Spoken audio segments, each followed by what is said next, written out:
Salut, ce que je m'apprête à faire est très risqué puisqu'il me reste que 11 minutes de rush. Mais je voulais faire absolument une vidéo et je ne sais pas si je vais pouvoir la sortir avant la rentrée. Enfin non, avant la rentrée c'est mort parce que mon PC est en panne, mais genre bientôt. J'espère que je vais pouvoir la sortir bientôt. Enfin en tout cas je voulais absolument faire une vidéo pour aider les futurs terminales. Parce que je sais que moi, avant de commencer mon année terminale, j'ai regardé des vidéos YouTube d'anciens terminales et ça m'a aidé. Voilà, j'arrive pas à cadrer. Bref, cette vidéo elle va être consacrée à l'HGSP et à l'HLP, donc Histoire, Géographie, Géopolitique et Sciences politiques, et Humanité, Littérature et Philosophie. Donc comment avoir votre bac avec mention très bien. Non, ou avec mention du moins. Moi j'ai eu la mention très bien, mais voilà. Premièrement, pour l'HGSP, moi je prenais mes cours sur ordinateur. Mais il faut savoir que ensuite, j'ai fait des fiches de révision. Bah oui. Donc moi, mon conseil c'est vraiment de faire des fiches de révision parce que ça permet de synthétiser le cours. Je vais vous montrer mes fiches parce qu'il y en a beaucoup. Et aussi prenez-y-vous à l'avance, genre dès que vous avez fini un... Enfin, j'ai vu, moi la fille que j'avais regardé, dont j'avais regardé les vidéos, elle conseillait de ficher ses cours en même temps que le cours d'HGSP avançait. Le problème c'est que souvent quand on commence un cours, tant que le premier thème n'est pas fini, on n'a pas vraiment un regard sur ce à quoi peut ressembler le cours, et donc on peut avoir du mal à se lancer, du moins moi c'est mon cas et je suis sûre que c'est le cas de plein de personnes. Du coup personnellement j'ai attendu la fin du premier thème avant de ficher le premier thème. Donc déjà voilà, vous voyez thème 1 par exemple, mais ça correspond pas forcément au thème 1 national ou je sais pas quoi, parce que moi j'ai décidé que mes thèmes ça serait ceux... Enfin mon prof ne voyait pas les thèmes dans l'ordre du programme et moi du coup j'ai mis thème 1 dans le premier thème que j'ai vu, etc. Voilà. Moi ce que je conseille, et c'est ce que la fille avait conseillé aussi, mais je le reconseille quand même parce que ça m'a bien aidé. Je sais plus sa chaîne YouTube, je vais pas l'accréditer, mais je suis sûre il y a plein d'autres gens qui font ça. C'est de faire un plan. Donc vos chapitres d'HGSP, ils sont structurés souvent en axes, ensuite il y a des jalons dedans. Donc moi ce que je faisais c'est que je marquais le nom du grand axe, ensuite le jalon, je surlignais en une couleur l'axe, le jalon en une autre couleur, et ensuite les grands A, grands B, et après s'il n'y en a pas je surligne pas, etc. Comme ça, à la fin de l'année, quand vous êtes là pour passer le bac, et ben moi je m'étais fait tout un planning, et dans mon planning je devais apprendre mes grands axes. Vous avez l'impression que c'était ridicule comme ça, mais en fait ça l'est vraiment pas, parce que quand tu connais tes grands axes, tu connais ton cours. Parce que là par exemple avec le thème 1 d'HGSP, les espaces de conquête, donc si tu sais que si tu sais que ton axe 1 c'est conquête, affirmation de puissance et rivalité, tu sais que le jalon 1 c'est les enjeux de géopolitique d'une conquête, la course à l'espace, les années 50 à l'arrivée des nouveaux acteurs, ça va te permettre de te remémorer ton cours. Donc vraiment je vous conseille de faire vos plans. Moi après j'avoue que j'ai pas trop appris les petits A et B, enfin je mettais avec des mots clés quoi, mais ça m'a permis avant le bac de me rendre compte que je connaissais mon cours quoi. Enfin vraiment, je trouve que c'est vraiment une bonne technique de faire ça. Bref, je vais vous montrer mes fiches. Donc je vous conseille une couleur par thème. Moi mon thème 1 il était bleu par exemple. Ensuite, le thème sur le patrimoine, il était jaune, orange un peu. Enfin, vous voyez des couleurs un peu pour que ce soit mémotechnique. Mon thème sur la connaissance, c'était du violet. Je sais pas si on voit bien. Il y a beaucoup de fiches. Mon thème sur la guerre et la paix, c'était du rouge.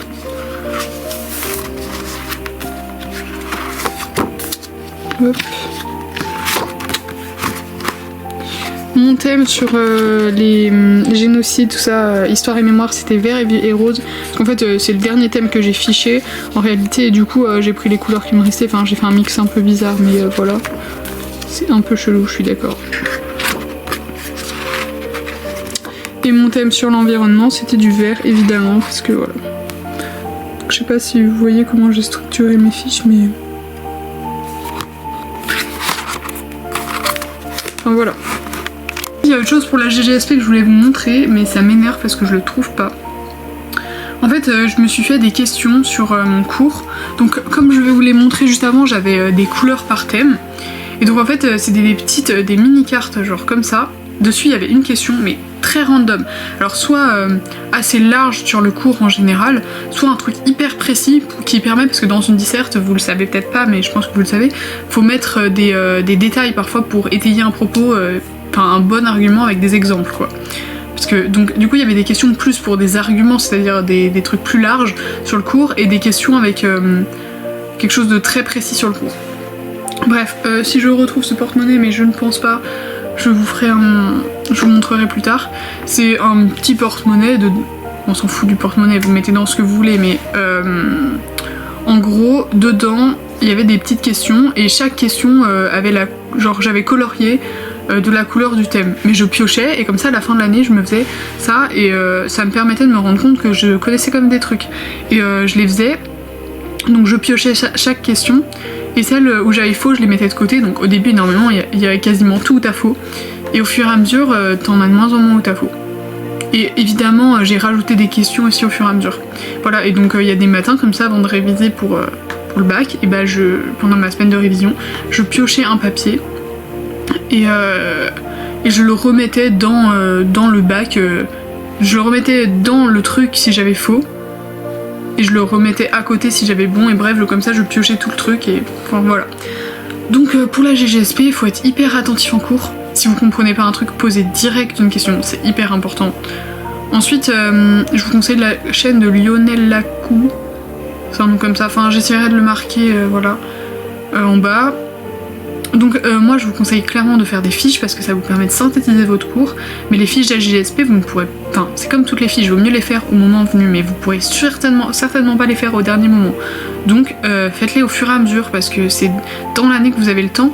Le mieux c'est d'avoir du temps lors de la semaine de révision pour simplement réviser.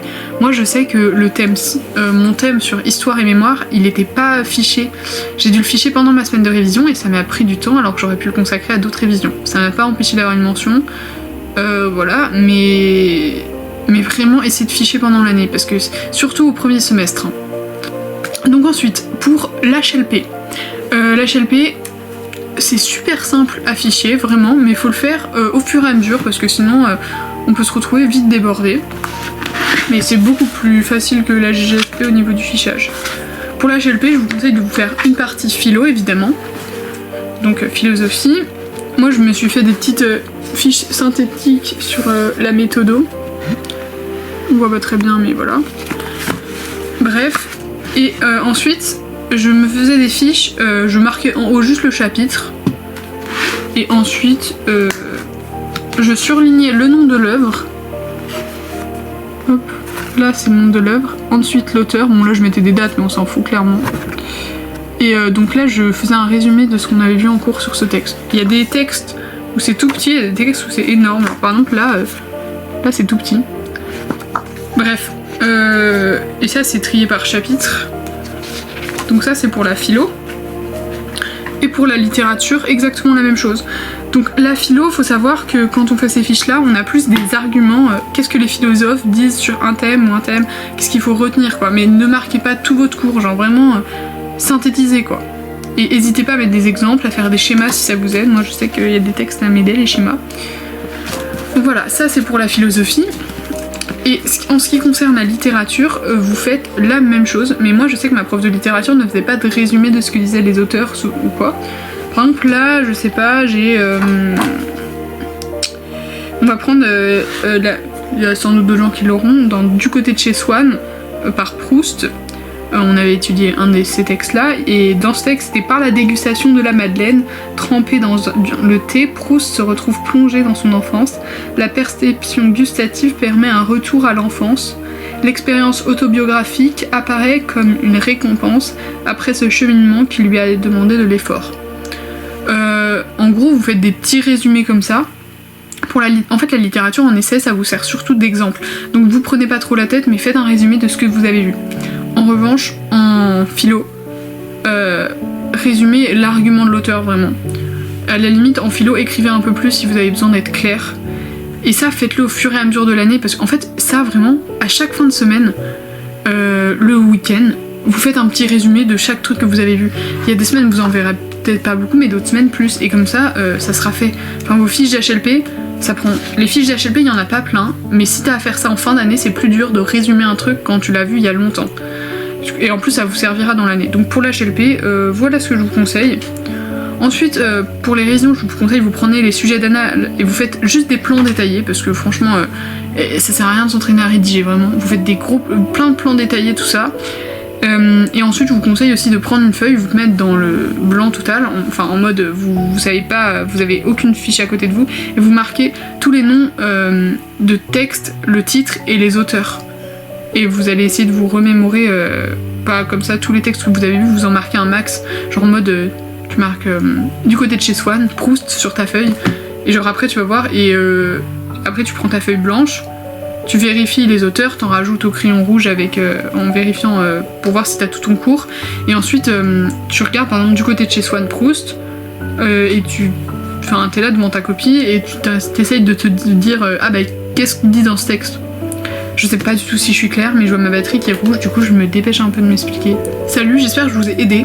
Cette vidéo était très rapide. Je sais pas du tout quand elle va sortir. Mais voilà. En tout cas, pour l'HLP aussi, soyez très attentifs en cours. La philo aussi, et n'hésitez pas à poser des questions, c'est très très important. Il n'y a aucune question bête, vraiment. Voilà, si vous avez des questions, vous pouvez les poser en commentaire.